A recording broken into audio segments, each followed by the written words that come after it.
Alright, so I have price, income, and cross-price elasticity demand, so there's kind of a lot that goes into this topic. So, Bain already touched on this a little in his presentation, but basically, elasticity is just the responsiveness of like one variable to another variable. So if the price of like Coca-Cola goes up from $1 to $3, this guy's not going to buy it anymore. And then the coefficients of elasticity, if it's lower than 1, it's inelastic. So basically, people are still going to want that product no matter what. If the price goes up, some people are going to buy it because they need it. If it's exactly 1, it's unelastic. And then higher than 1 is elastic. So if the price changes, people might not buy it anymore. So first, we have the price elasticity of demand. So how much will the quantity demanded change in a change in price? So here, the milk goes up from 80 cents to $2.40, but she still needs the milk, so she's still going to buy it. So to calculate this, we first want to get the quantity, or the percentage change in quantity. So you want to take how much the quantity demanded changes and divide it by the original quantity that was demanded. Then you want to take the change in price, so how much the price changed, and divide it by the original price. Then you want to take those percentages and take the percentage of change in quantity demanded, divided by the percentage change in price. And this will be a negative number, but economics find that inconvenient, so it'll always come out as a positive number.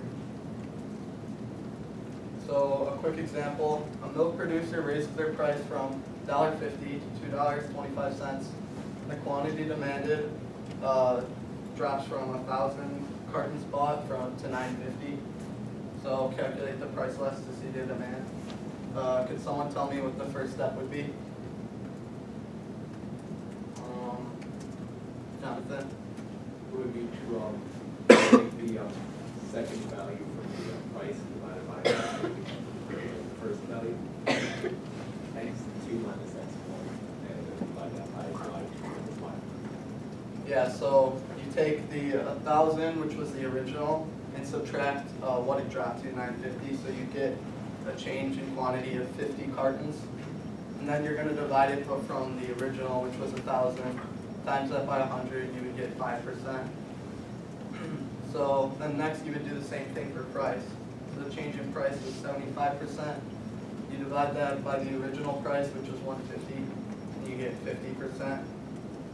And then finally, you would divide that 5% by the 50%, and you would get the coefficient of 0.1, which we know is elastic, so that means people are still going to buy this milk.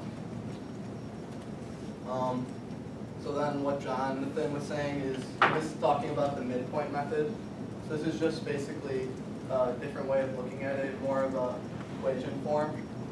So, you take the quantity 2 minus quantity 1, divide it by the average of those, and do the same thing for price. So then next we have the income elasticity of demand, which is it measures the economy's response to the change in income. And that'll also tell us if the good is inferior or a normal good. So an inferior good will be bought less if income increases, and a normal good will be bought more if the income increases. So it's basically the same formula. You're going to take the percentage of quantity demanded, then get the percentage change in income, and divide the change in quantity by the percentage change in income. And lastly, we have the cross-price elasticity of demand. And that's it's like for a substitute or a complement. So you're gonna measure how the market responds to a change in like something that is similar or substitute to that. So like if the price of milk goes down, people will buy less cereal because that's something that a lot of people use with milk. So you want to take the quantity. I'm sorry, did you say if the price of milk goes down, people will buy less cereal? Sorry, people will buy more They'll buy cereal. more, okay. Sorry. So the formula, you take the percentage change in quantity demanded of good A. So how much like the milk would change, and you take the price, the change of price of good beef, and you divide the change of quantity demanded of A divided by the price of B. So another quick example. So the price of hot dog buns are on the rise. They have risen from a price of $2 all the way to $2.75. Due to this rise, the number of hot dogs purchased has dropped from 400 to 250. So calculate the price elasticity of demand. So to start, you want to get the change in quantity demanded. So it goes from 400 to 250, so that's negative 150. So you lost 150 hot dogs. And then you take the total, which was 650, divided by 2, multiply that, and you get negative 0.462. Multiply that by 100, you get 46.2%. Then you want to get the percentage change in price, so it changed by 75 cents. The total was 475 divided by 2. Multiply that out, you get 0.316. Multiply it by 100 for 31.6%. And then finally, you're gonna calculate the cross price elasticity. So negative 46.2 divided by 31.6% equals negative 41 or negative 1.46.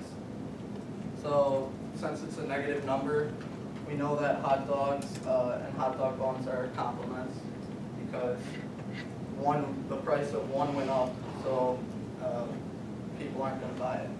And we know that they're elastic because coefficient is 0.1. Thank you.